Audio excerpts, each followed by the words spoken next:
Hola, me llamo Clara. Nací en Asís el 16 de julio de 1194.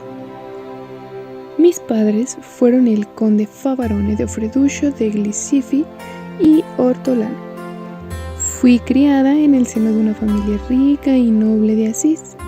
Desde pequeña estudié y viví una vida hogareña junto a mis hermanas Beatriz y Catalina.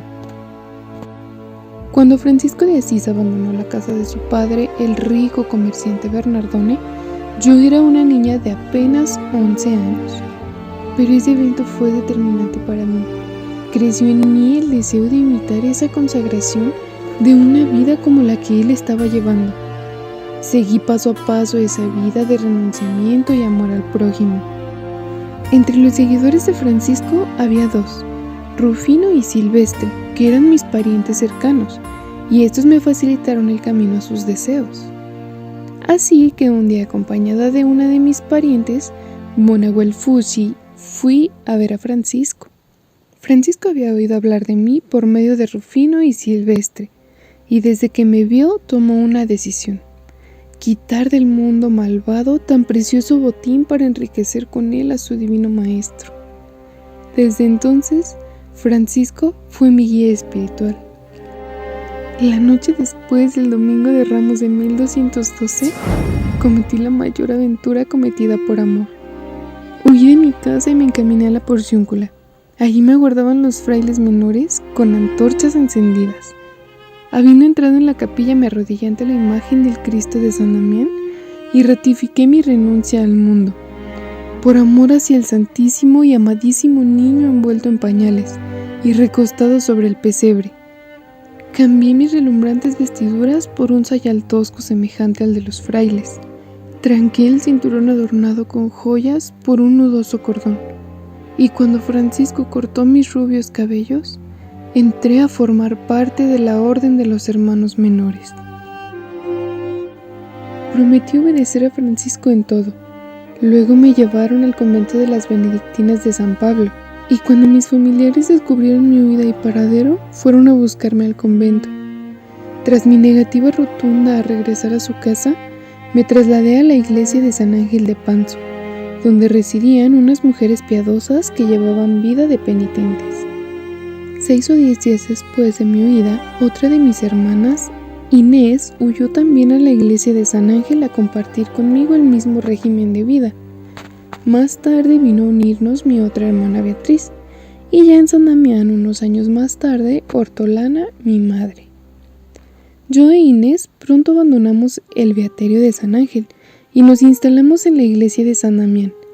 En aquel convento de San Damián germinó y se desenvolvió la vida de oración, de trabajo, de pobreza y de alegría, virtudes del carisma franciscano. Por esa fecha nuestro estilo llamó fuertemente la atención y el movimiento creció rápidamente. La condición requerida para admitir una postulante en San Damián era la misma que pedía Francisco en la Porciúncula: repartir entre los pobres todos los bienes. Nuestro convento no podía recibir donación alguna, pero debía permanecer inquebrantable para siempre. Nuestros medios de vida de las monjas eran el trabajo y la limosna.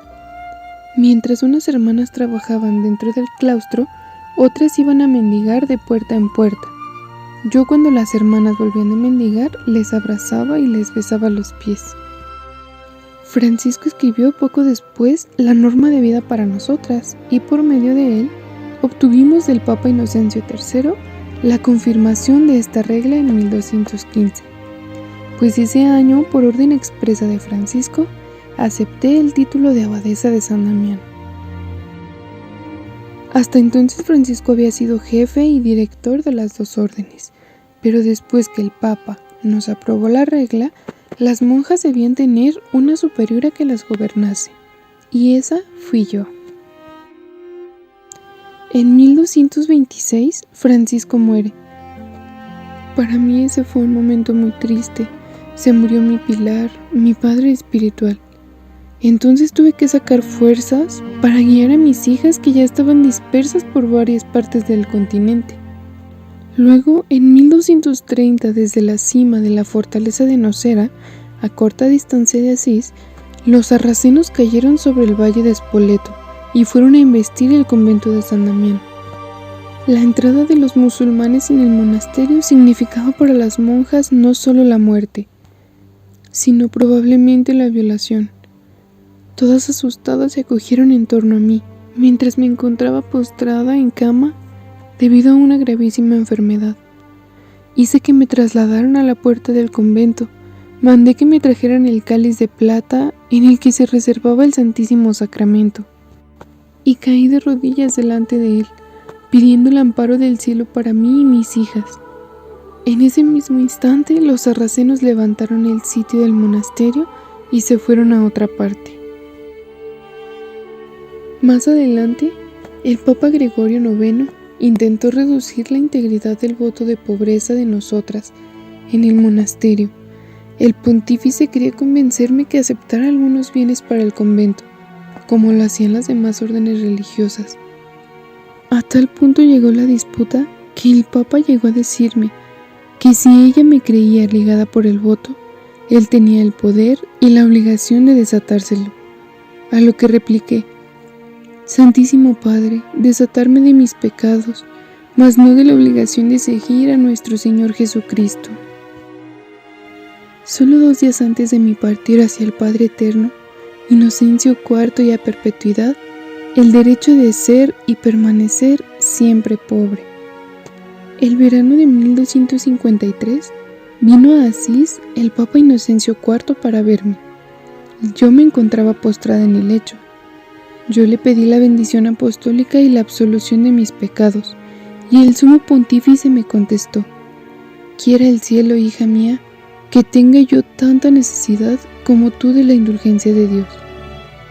Cuando Inocencio se retiró, le dije a mis hermanas: hijas mías, ahora más que nunca debemos darle gracias a Dios, porque sobre recibirle a Él mismo en la sagrada hostia, he sido hallada digna de recibir la visita de su vicario en la tierra. Desde aquel día las monjas no se separaron de mi lecho. Incluso Inés, mi hermana, viajó desde Florencia para estar a mi lado. En 2 semanas no pude tomar alimento, pero las fuerzas no me faltaban. Estando en el más hondo dolor, dirigí mi mirada hacia la puerta de la habitación, y he aquí que vi entrar una procesión de vírgenes vestidas de blanco, llevando todas en sus cabezas coronas de oro. Marchaba entre ellas una que deslumbraba más que las otras, de cuya corona, que en su remate presenta una especie de incensario con orificios, irradia tanto esplendor que convertía la noche en día luminoso dentro de la casa.